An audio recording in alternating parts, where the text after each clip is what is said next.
उस्मान गाजी द्वाभाविव में सुगोत में पैदा हुए। वह कबीला के सरदार और तगरल गाजी के बेटे थे। उनके दादा सलीमान शाह थे और तगरल गाजिया एक बहादुरावर निकान सान थे। उन्होंने कबीला को मजबूत बनाया। उस्मान गाजी ने अपने वालिद से बहादुरिया और क़यादत की तरबीत पाई। उस्मान गाजिया एक अजीम लीडर बने। उन्होंने सल्तनत उस्मानिया की बुनियाद रखी।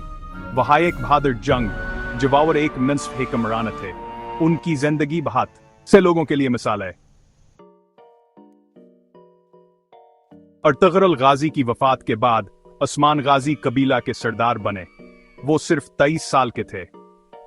उस्मान गाजी ने अपने वालिद की तरह अदल व इंसाफ से हुकूमत की। उन्होंने अपने लोगों की भलाई के लिए काम किया। उस्मान गाजी ने अपनी फौज को मजबूत बनाया। उन्होंने बाज़नतीनी सल्तनत के खिलाफ कई जंगें जीते। उनकी फतूहात की वजह से उनका इलाका बढ़ता गया। उस्मान गाजी ने बाज़नतीनी कलों पर कब्जा करना शुरू कर दिया। 1298 में उन्होंने यार-ए-सार और बिलिजिक फतह किए। ये फतूहात सल्तनत उस्मानिया के लिए अहम साबित हुई। इन फतूहात की वजह से उस्मान गाजी का इलाका मारमारा समंदर तक फैल गया। उनकी फौज मजबूत होती गई। उन्होंने मजीद इलाकों को फतह करने का इरादा किया। 1299 में उस्मान गाजी ने सल्तनत उस्मानिया की बुनियाद रखी।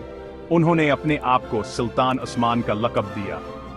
ये तारीख तुर्क तारीख में एक नए दौर का आगाज थी। सल्तनत उस्मानिया एक ताकतवर सल्तनत बन गई। ये सल्तनत 600 साल से ज्यादा अरसे तक कायम रही। उस्मान गाजी का नाम तुर्क तारीख में हमेशा जिंदा रहेगा। Section 5. A ruler's wisdom. Usman गाजी's governance. Usman गाजी एक आदिल और मुनसिफ हुक्मरान थे। उन्होंने तमाम मज़ाहिब और कौमों के लोगों के साथ बराबरी का सलूक किया। उनकी हुकूमत में अमन और अदल कायम रहा।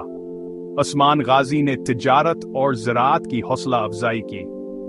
उनकी कोशिशों से सल्तनत उस्मानिया तरक्की की राह पर गामज़िन हुई।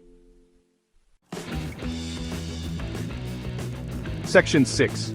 Military prowess.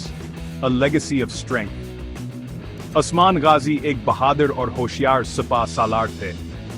उन्होंने अपनी फौज को मनज़्ज़म किया और इसे जदीद असलहे से लेस किया। उन्होंने अपने दुश्मनों के खिलाफ कई जंगें जीते। उनकी फौज ने उनकी क़ियादत में बेमिसाल कारकर्दगी का मुज़ाहिरा किया। Section 7. Passing the torch. Legacy and succession. Usman गाजी का इंतकाल 1326 में हुआ। उन्होंने अपने बेटे और खान गाजी को अपना जानशीन मकरम किया और खान गाजी ने अपने वालिद के मिशन को जारी रखा। उस्मान गाजी को बोरसा में दफन किया गया। उनका मकबरा आज भी लोगों के लिए ज़ियारतगाह है। Section 8. Resting place of a hero. Tomb and significance. Usman गाजी का मकबरा बोरसा तुर्की में वाक़ है। ये मकबरा उस्मानी फ़न तामीरात का एक शाहकार है। ये मकबरा उस्मान गाजी की अज़मत की याद दिलाता है। हर साल लाखों लोग उनके मकबरे पर हाजिर होते हैं। Section 9. Enduring legacy. From history books to screens. Usman गाजी एक बहादुर जंगजू, एक आदिल हुक्मरान और एक बुजुर्ग शख्सियत थे। उन्होंने तुर्क तारीख पर गहरे असरात मरतब किए। आज भी उन्हें तुर्की और दुनिया भर में अज़मत से याद किया जाता है। उनकी जिंदगी और कारनामे हमें हमत, बहादुरी और अदल की तालीम देते हैं।